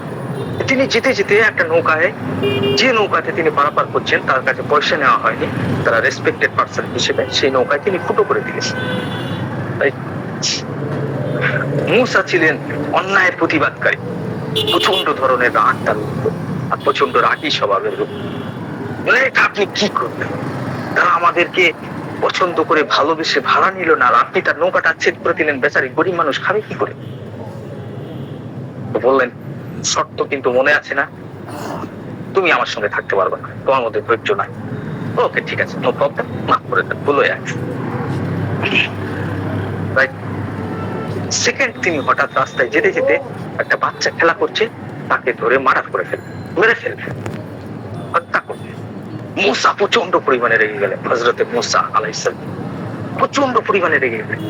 আরে আপনি একজন নিষ্পাপ মানুষকে, নিষ্পাপ বালককে আপনি হত্যা করলেন, এটা আপনি কি কাজ করলেন? এত বড় অপরাধ। না তাহলে তুমি আর থাকতে পারবে না, তুমি চলে।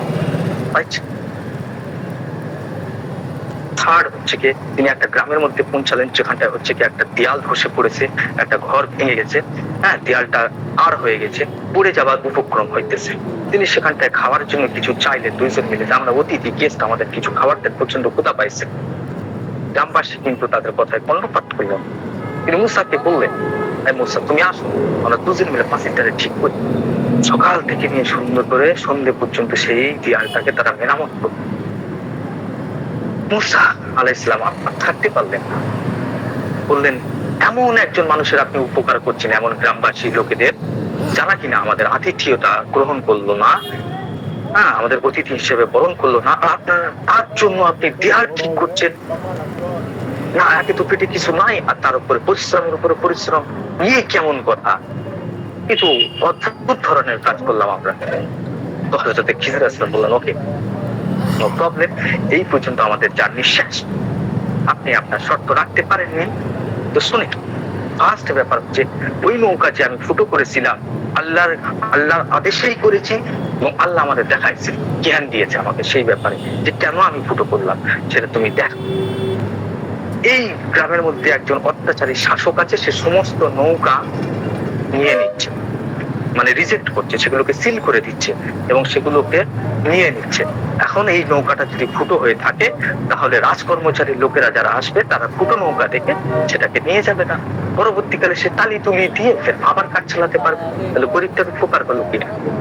আরে আমি তো এটা জানতাম না, ব্যাপার সেটা হচ্ছে ওই বাচ্চাকে আমি হত্যা করলাম, কারণ ওই বাচ্চা পরবর্তীকালে এমন অত্যাচারী হবে যে এর ফিতনায় পড়ে এমন এমন কাজ আঞ্জাম দিবে যে বাবা মা এবং এর যে সোসাইটি ফ্যামিলি আছে, সে ফ্যামিলির সমস্ত লোক হচ্ছে অন্যায়ের সাপোর্টকারী হয়ে যাবে, বেধর্মী হয়ে যাবে সবাই। ওই জন্য ওই বাচ্চাকে হত্যা করা জরুরি ছিল, এটা ঈশ্বরের আদেশ ছিল, আল্লাহর আদেশ ছিল। আর থার্ড হচ্ছে কি যে গ্রামের মধ্যে আমি প্রাচীর নির্মাণ করে দিয়ে আসতাম যারা আমাদের খাওয়া হয়, সেই প্রাচীরটা বা সেই ঘরটা ছিল একটা এতিমের, যে এতিমের মাল সম্পদ ওই পাঁচিলের নিচে গোড়ার মধ্যে লুকানো ছিল। পাঁচিলটা যদি টোটালি পড়ে যেত তো ওই ট্রেজারগুলো, ওই সম্পত্তিগুলো লোকের চোখে চলে আসতো, গ্রামবাসীরা নিয়ে চলে যেত। সেই জন্য ওই এতিমদের সম্পত্তি রক্ষা করার জন্য আমরা পাঁচিলটাকে দান করাইছি। মূসা অভিভূত হয়ে পড়লেন, হযরত মূসা জ্ঞানের, তার ভবিষ্যৎ জ্ঞানের উপরে আশ্চর্যজনিত অবাক হয়ে গেলেন। তখন তিনি একটা এক্সাম্পল দিলেন যে সাগরের মধ্যে ওই যে চড়ুই পাখিটা দেখছো, ওই চড়ুই পাখিটা পিপাসার জন্য যে পানি খাচ্ছে, ওর ঠোঁটের মধ্যে পিপাসা পান করার পরে ওর ঠোঁটের মধ্যে যতটুকু পানি আছে, ওইটুকু পানি এই সারা পৃথিবীর মানুষের যত জ্ঞান আছে আর সৃষ্টিকর্তার যা জ্ঞান আছে তার সঙ্গে তুলনা করলে সৃষ্টিকর্তার জ্ঞান হচ্ছে সমুদ্রের থেকেও অধিক। আর ওই যে চিড়িয়া বা ওই যে পাখির মুখে সামান্য পরিমাণে পানি, ওইটুকু হচ্ছে সারা মানব জাতির নলেজ। সৃষ্টিকর্তার কাছে সে এতটুকু তুচ্ছ এই জ্ঞান। অ্যাকচুয়ালি এখানে কি হয়েছিল? অ্যাকচুয়ালি মূসা আলাইহিস সালামকে বিনয়ের শিক্ষা দেওয়া হয়েছে, যে যত বেশি বিনয়ী সে তত বেশি প্রশান্ত, মানসিক দিক থেকে সে ততটাই সুস্থ। মাই ডিয়ার ফ্রেন্ডস, তো এই যে জ্ঞানের উন্মোচন ঘটলো, এই যে জ্ঞানের উন্মোচন ঘটলো, কেমনে ঘটলো? সত্যের সন্ধান সে কিভাবে পেলেন? মূসা কেমন ভাবে বুঝলেন সৃষ্টিকর্তার জ্ঞানকে? যে যখন তিনি বিনয়ী হলেন এবং খিজির আলাইহিস সালামের কাছে জানতে চাইলেন, মাথায় হ্যাট করে জানতে চাইলেন যে আপনি কেন এই কাজগুলো করলেন, এই যে সত্যকে একসেপ্ট করার মেজাজ বিনয়ের মধ্যে প্রকাশ পায়। এই সত্যকে তারাই বেশি উপলব্ধি করতে পারে এবং নিজের জীবনযাত্রাকে সহজ সরল করতে পারে যারা বিনয়ী হয়, যাদের মধ্যে আত্মকেন্দ্রিকতা থাকে না, আত্মকেন্দ্রিক মেজাজ নাই খিজিরের মধ্যে। কতটা সে বিনয়! তো যতটা স্বার্থপরতা, যতটা স্বার্থকেন্দ্রিক চিন্তা, মানুষের বর্তমান যুগের মানুষ তত বেশি স্বার্থকেন্দ্রিক হয়ে পড়তেছে, তত বেশি ডিজিজ ডেভেলপ করছে মেন্টাল লেভেলে এবং তত বেশি অসুস্থতা ছড়াচ্ছে। পাশ্চাত্যের মধ্যে আপনি যদি দেখেন যে পাশ্চাত্যের স্কুলের ছেলেরা বন্দুক পকেটে করে স্কুলে নিয়ে যায়। কয়েকদিন আগেই একটা মার্ডার হয়েছে স্কুলের। তাদের স্কুলে পড়ুয়াদের যে হত্যা করার রেট সারা দুনিয়ার মানুষকে হার মানায়।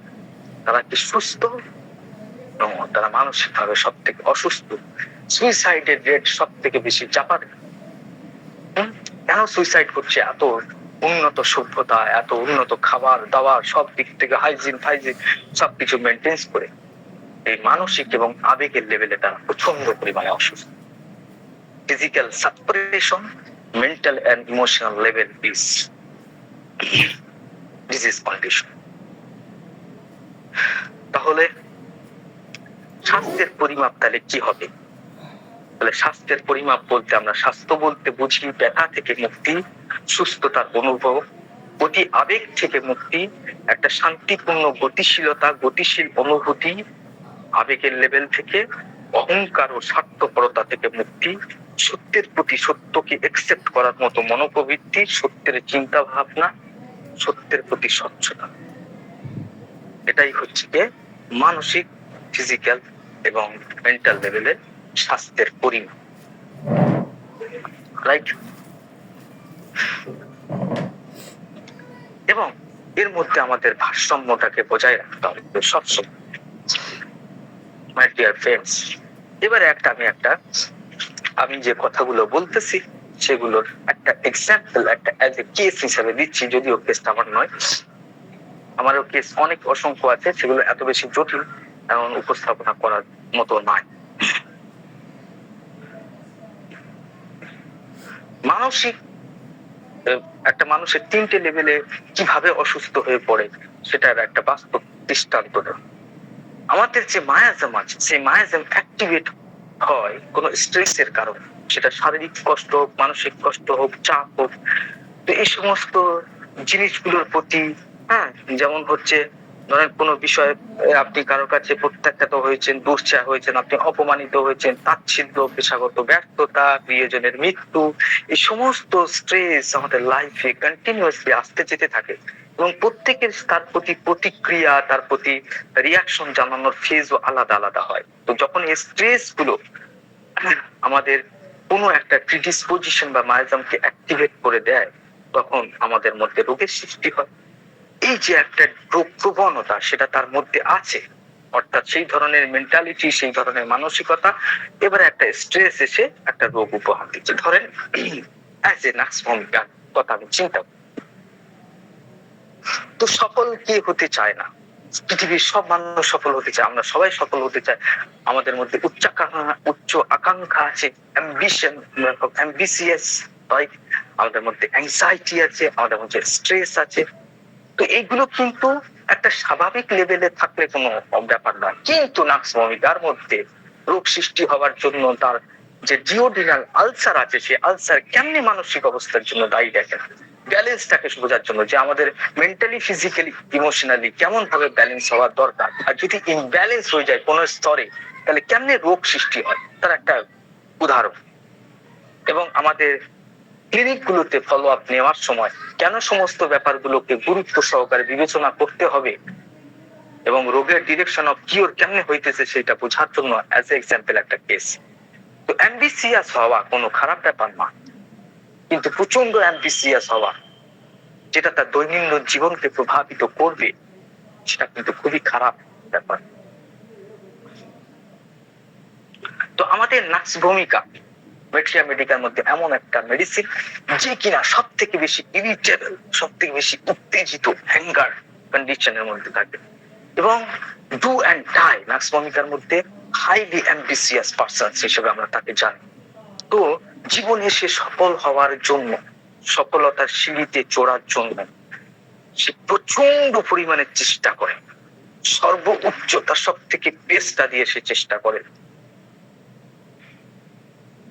এবং তার মধ্যে যে দক্ষতা আছে, অ্যাবিলিটি আছে, তার মধ্যে যে যোগ্যতা আছে, তার থেকে বেশি পরিমাণে অধিকতর যোগ্য হিসেবে নিজেকে উপস্থাপন করতে চায়। নার্সভূমিকার মাইন্ডের উইলের মধ্যে এই ধরনের প্রবলেম, যে তাকে সবার উচ্চতা যেতে হবে, তার যে যোগ্যতা, তার যা এবিলিটি আছে তাকেও ছাড়িয়ে যেতে হবে। একটা অসম্ভব ইচ্ছা, একটা অসম্ভব আকাঙ্ক্ষা তাকে পাগল বানিয়ে রাখে সারাদিন। রাইট? কেন? সে এই ফিলিংসটা নিতে চায় যে আমি সবার থেকে সেরা, আমাকে কেউ হারাতে পারবে না। কম্পিটিশন অ্যাটিটিউড বর্তমান সময়ে নাই বাচ্চাদের মধ্যে, ভয়ঙ্কর ধরনের কম্পিটিশন মেজাজ তার মধ্যে। যদি ও কেন ফার্স্ট হলো এই কথা চিন্তা করে অনেকে সুইসাইড পর্যন্ত করে বসতেছে, দেখছেন না সমাজের মধ্যে? এই ধরনের একটা দাম্ভিক মনোভাব আর এই ধরনের একটা উচ্চ আকাঙ্ক্ষা তার পেশাগত সফলতা তাকে দেয়। আর শ্রমিকা বেশিরভাগ ক্ষেত্রে খুব অনেক উঁচুতে আরোহণ করে, এবং সে কঠোর থেকে কঠোর পরিশ্রম করে এবং জানে যে এই যে পজিশনটা আছে, এই যে আমি বস হয়েছি অফিসে, হয়েছে, এটাকে ধরে রাখার জন্য সে সর্বদা চেষ্টা করে, এবং এইখান থেকে একটা নিরাপত্তাহীনতার ভয় সৃষ্টি হয়। যদি তার থেকে কেউ যোগ্য হয়ে ওঠে, যদি তাকে, তার যে পেছনের কর্মচারী আছে, বস যদি তাকে সিইও বানিয়ে দেয়, এই যে একটা নিরাপত্তাহীনতার ভয় সবসময় তার মধ্যে কাজ করে, আর অতিরিক্ত পরিমাণে উচ্চাকাঙ্ক্ষা তাকে সবসময় তাকে দিয়ে কাজ করে। অবচেতন মনে তার সবসময় ভয় থাকে, যদি পজিশন লস হয়ে যায় তাহলে কি হবে, কি পভার্টি, কি ফেক্স। এই সিচুয়েশন থেকে বেরোবার জন্য এই উচ্চাকাঙ্ক্ষা, অতিরিক্ত মেহনত, এতটা অ্যাম্বিসিয়াস, এতটা পরিমাণে পরিশ্রম, এইগুলো সে আস্তে আস্তে করতে করতে ক্লান্ত হয়ে পড়ে। তখন তার দরকার পড়ে কোনো উত্তেজক জিনিস। ফলে নার্স ভূমিকার পেশেন্ট আপনি দেখবেন কফি, সিগারেট, কোকেন, অ্যালকোহল এই সমস্ত গ্রহণ করা শুরু করে। এগুলো গ্রহণ করলে সে আরো বেশি উত্তেজিত, অফিসে কফির পর কফি খেয়েই যাচ্ছে, কাজের পর কাজ করেই যাচ্ছে, একটার পর একটা ডিল মিটিং হেন তেন তার মধ্যে ব্যস্ত আছে। এইভাবে কোকেন, সিগারেট, অ্যালকোহল, এই সমস্ত চা, কফি, এগুলো ধীরে ধীরে তার স্নায়ুকে অবশ করে দেয়, তার স্নায়ুগুলো অবসন্ন হয়ে পড়ে, এক্সহাস্টেড কন্ডিশনে চলে যায়। এইবারে তার মেজাজের অবস্থাটা চিন্তা করেন, এটা গেল তার উইল পাওয়ারের ব্যাপার, তার পারসেপশন, সে এইভাবেই নিজেকে অনুভব করতে চায় জগতের মাঝে, সবার থেকে বড় হতে হবে। এইবারে তার মেজাজ দেখেন, ইমোশনাল লেভেল কিভাবে ক্ষতিগ্রস্ত হচ্ছে। ইমোশনাল লেভেলে এই যে স্নায়বিক অবসন্ন ভাব, ফলে কোনো কিছু সহন করার ক্ষমতা কমে যায়। দ্যাটস কল্ড ইরিটেবিলিটি, অ্যাঙ্গার, সহ্য করার ক্ষমতা। স্নায়ুর মধ্যে পাওয়ারই নাই, আর কেটে কেটে সব পাওয়ার চলে গেছে, অ্যালকোহলের মধ্যে সব পাওয়ার চলে গেছে, নার্ভ একদম পুরো ইরিটেড কন্ডিশনের মধ্যে রয়েছে।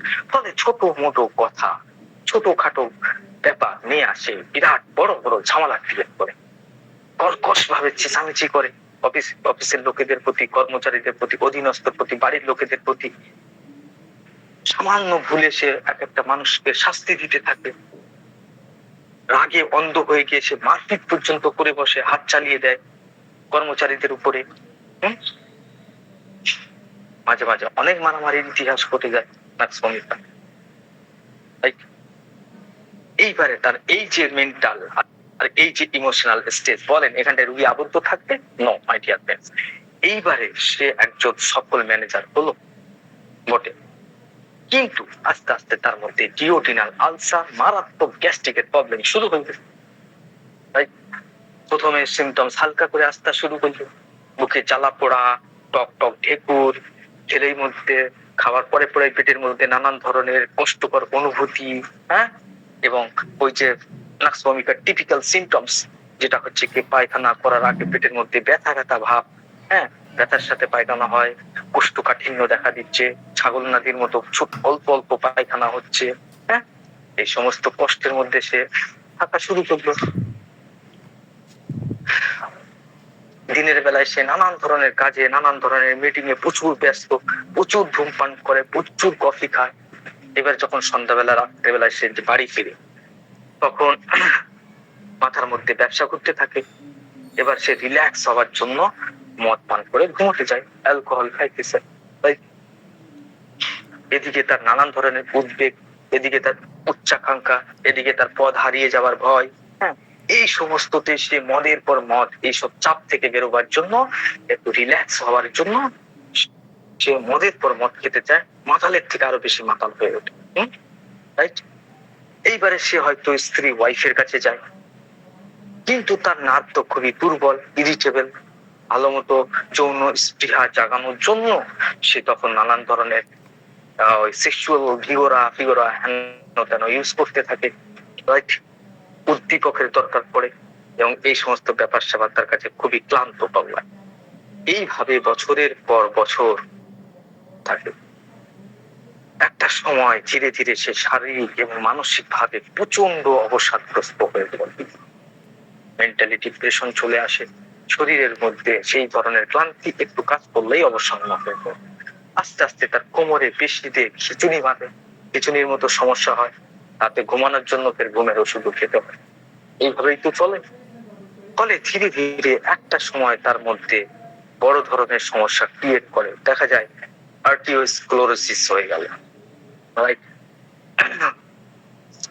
এই সমস্ত কষ্টের ব্যাপার সে ঠিক করার জন্য সবসময় সে পকেটে নানান ধরনের ওষুধ রাখে, গ্যাসের ওষুধ, ইয়ের ওষুধ, হার্টের ওষুধ। তো একটা সময় দেখা গেল তার আর্টিরিওস্ক্লেরোসিস হলো, হাই ব্লাড প্রেশার ক্রিয়েট করলো, স্ট্রোক হলো, মারা গেল। এখন আপনি এই হার্টের ওষুধের জন্য, আর্টিরিওস্ক্লেরোসিসের জন্য কেমন ভাবে চিন্তা করবেন হোমিওপ্যাথি? আমাদের হোমিওপ্যাথিক মেডিসিন নাক্সভমিকা যদি তাকে দেওয়া যায়, তাহলে শুধুমাত্র সে কি ফিজিক্যাল সিমটমস রিলিফ করে দেয়, তার এই আর্টিরিওস্ক্লেরোসিস কে সে আটকাতে পারবে না? 100% পারবে। হোমিওপ্যাথিক ওষুধ তার ফিজিক্যাল, মেন্টাল এবং ইমোশনাল লেভেলকে ঠিক করতে পারে। একদিকে যেমন তার গ্যাস্ট্রিক এবং আলসার ভালো হয়ে যাবে, তার ঘুমের জন্য যে ঘুমের ওষুধ ট্রাইকা ফাইকা এই সমস্ত চেষ্টা চালাচ্ছে, তার জন্য ঘুমের ওষুধ নাক্সভমিকা দিলে তখন যেমন তার গ্যাসে আরাম পাবে, গ্যাসের সমস্ত সমস্যা, কনস্টিপেশনের সমস্যা আরাম পাবে, ঘুম তার ভালো হওয়া শুরু হবে, ঘুমানোর জন্য আর কোনো ওষুধ ব্যবহার করতে হবে না, আস্তে আস্তে তার হজম শক্তি বাড়তে থাকবে। যৌন সমস্যার জন্য নাক্সভমিকা সুপার স্পেশাল ভাবে কাজ করে, সেখানটায় যৌন সমস্যার জন্য আলাদা ভিগোরার ব্যবস্থা করা হবে, ব্যালেন্স করবে। তাহলে ফিজিক্যালি সমস্ত প্রবলেম ব্যালেন্স করছে, এবং সাথে সাথে তার যে টেনশন বা অ্যাংজাইটি লেভেল আছে সেটাকেও, সেই অ্যাংজাইটি লেভেলটা একটু আস্তে আস্তে হোমিওপ্যাথিক ঔষধ যদি সঠিকভাবে কোনো ডাক্তার এই ক্ষেত্রে নাক্সভমিকা প্রেসক্রিপশন করে, তাহলে দেখবেন তার উদ্বেগ বা অ্যাংজাইটি কমে যাচ্ছে। রাইট? তাহলে এইরকম ভয়াবহ স্ট্রোক থেকে হোমিওপ্যাথিক ঔষধটাকে এরকম হাজার হাজার রোগী ভালো হয়ে যায়, এবং তারা তখন একটা সময় রিয়ালাইজ করে ওষুধ খেতে খেতে তার অ্যাংজাইটি, উদ্বেগ, অ্যাম্বিসিয়াস নেচার এগুলো সব আস্তে আস্তে কমতে থাকে, এবং সেই সময় রোগী লাইফকে রিয়ালাইজ করে যে এত কিছুর দরকার নেই জীবনে বাঁচতে গেলে। যে অনুধাবন করতে সমর্থ হয় যে ভালোভাবে বাঁচতে গেলে একটা সঠিক জীবনযাত্রা লাগবে। সে আস্তে আস্তে অ্যালকোহল, মদের প্রতি আসক্তি, চায়ের প্রতি আসক্তি, কফির প্রতি আসক্তি, হ্যাঁ, এগুলো সবই ব্যালেন্স হতে থাকে নাক্সভমিকা দেওয়ার পরে। এগুলোর প্রতি ইচ্ছাও যেমন কমতে থাকে, তখন সে লাইফ স্টাইলকেও ঠিক করতে সামর্থ্য হয়। আস্তে আস্তে তার এই উচ্চ আকাঙ্ক্ষাটা একটা নর্মাল আকাঙ্ক্ষায় চলে আসে। হোমিওপ্যাথিক এইভাবে সমস্ত দেখেন এইখানেই মজার ব্যাপার হচ্ছে যে দেখেন ফিজিক্যালি ডুওডিনাল আলসার থেকে শুরু করে কোষ্ঠকাঠিন্য চলে গেল, মানসিক দিক থেকে অ্যাংজাইটি, উদ্বেগ, অতিরিক্ত টেনশন, এইগুলো ইমোশন হয়ে যাচ্ছিল, অতিরিক্ত বাড়াবাড়ি করছিল। আমি অসংখ্য পেশেন্ট দেখেছি নাক্সভমিকা টিউবাকুলিনাম দেওয়ার পরে সেসব বাচ্চাগুলো অতিরিক্ত পরিমাণে রাগী ছিল, তাদের রাগের লেভেল কমে গেছে, তারা দেয়ালে মাথা ঠুকবে, রাইট? নিজে প্র্যাকটিক্যাল দেখছি। তাহলে এই ইমোশনাল লেভেল গুলো আস্তে আস্তে ডাউন আপ হইতেছে, ইমোশনের অতিরিক্ত আবেগটাকে সে কন্ট্রোল করে ফেলছে নাক্সভমিকা, এবং তার মধ্যে রিয়ালাইজ ঘটাইতেছে যে আমি যে জীবনযাত্রা করছি আমি ঠিক নয়, আমার লাইফ ঠিক নয়, আমাকে আরো ব্যবস্থিত হতে পারে, জীবনে এত কিছু দরকার নাই, অল্প কিছু থাকলেও হ্যাপিনেসের সঙ্গে বাঁচতে হবে। এই রিয়ালাইজটা তার মনের মধ্যে নাক্সভমিকা নিয়ে আসতে পারে। তো মেডিসিন 3 স্তরে কাজ করে। আমাদের প্রত্যেকটা পেশেন্টের ফলো আপকে 3টে লেভেল থেকে দেখতে হবে, 1 ফিজিক্যাল, 2 ইমোশন, 3 মেন্টাল, রাইট? যদি এই 3 স্তরের উন্নতি দেখা দেয় সেখানটায় হচ্ছে কি মেডিসিন পারফেক্ট হইতে বলে গণ্য করা। এবং এই যে উন্নতিটা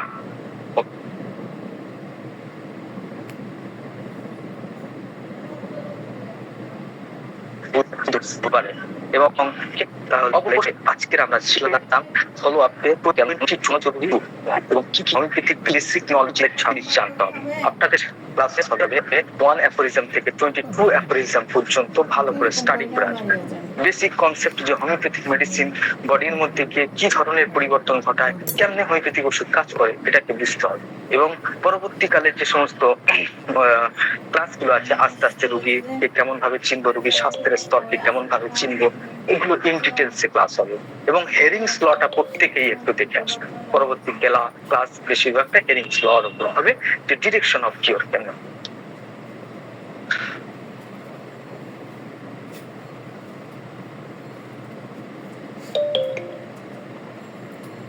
তো মাই ডিয়ার ফ্রেন্ডস, আমার ক্লাস এখানে সমাপ্ত।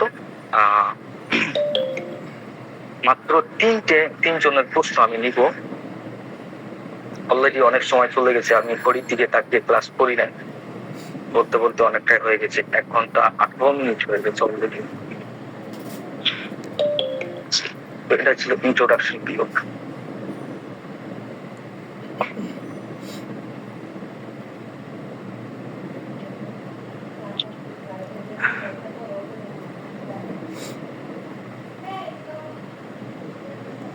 তো আজকের ক্লাস এই পর্যন্তই সমাপ্ত। আপনাদের যদি কোনো প্রশ্ন থাকে ম্যামকে বলবো প্রশ্নগুলো।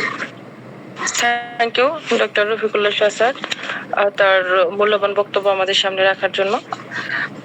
আচ্ছা, এখানে আমাদের মধ্যে আসলে আমাদের পরিচিত অনেকে আছেন, নতুন অনেকে আজকে দেখতে পাচ্ছি।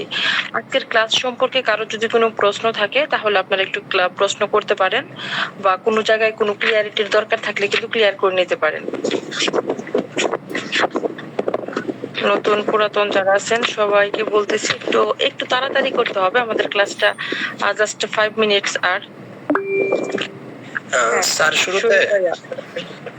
স্যার শুরুতে কয়েকটা পয়েন্ট বলছিলেন যে এই পয়েন্টগুলো লক্ষ্য করা, যেমন রোগ প্রতিরোধ ক্ষমতা, এমন কয়েকটা পয়েন্ট, ওইগুলো একটু যদি আপনার মনে থাকে আপনি একটু ক্লিয়ার করলে ভালো হয়।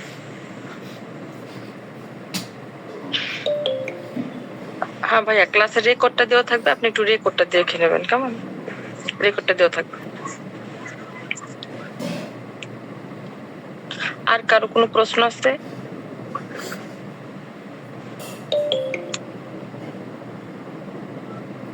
কারো কোনো প্রশ্ন থাকলে করতে পারেন।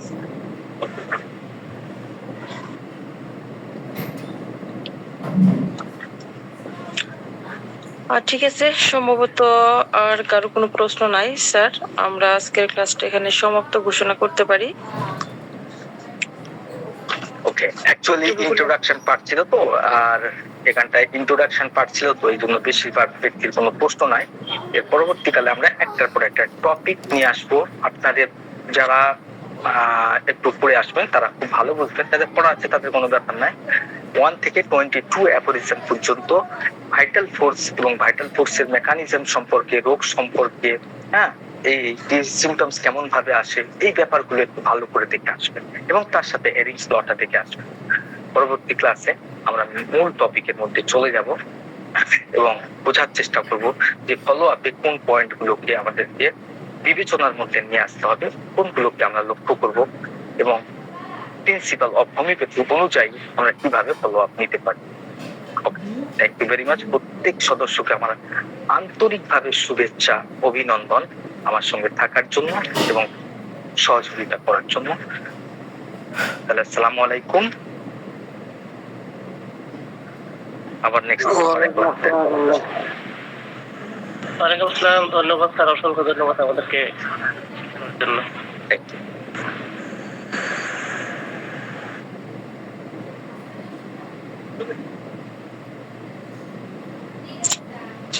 আচ্ছা, আমাদের সাথে থাকার জন্য সবাইকে অনেক ধন্যবাদ। আমাদের এই সিরিজটা প্রত্যেক বুধবারই চালু থাকবে। আশা করব আপনারা সবাই আমাদের সাথে থাকবেন। আর নোটিশ ঠিক টাইম মতো পেয়ে যাবেন। মহিউদ্দিন ভাইয়া মনে হয় কোন গ্রুপে, যে কোনো গ্রুপ থেকে, যে গ্রুপ থেকে যারা যুক্ত হয়েছেন একটু ওখানে খেয়াল রাখবেন, নোটিশ পেয়ে যাবেন ঠিক সময় মতো। আমাদের সাথে থাকার জন্য প্রত্যেককে অনেক অনেক ধন্যবাদ। আশা রাখছি নেক্সট টাইমে আপনারা আমাদের সাথেই থাকবেন। এবং আসলে এখানে কিন্তু নতুনদের জন্য একটা কথা বলে রাখা ভালো, এখানে আপনারা একদম প্র্যাকটিক্যাল ওয়েতে ক্লাসগুলো হবে। সো আপনাদের যে কোনো ধরনের প্রশ্ন এখান থেকে কিন্তু ক্লিয়ার করে নিতে পারবেন। আশা করি উপকৃত হবেন সাথে থাকলে। তাহলে সবাই ভালো থাকেন, সুস্থ থাকেন। আমরা আজকের মতো আমাদের ক্লাসটা এখানেই সমাপ্ত ঘোষণা করছি। আল্লাহ হাফেজ, আসসালামু আলাইকুম।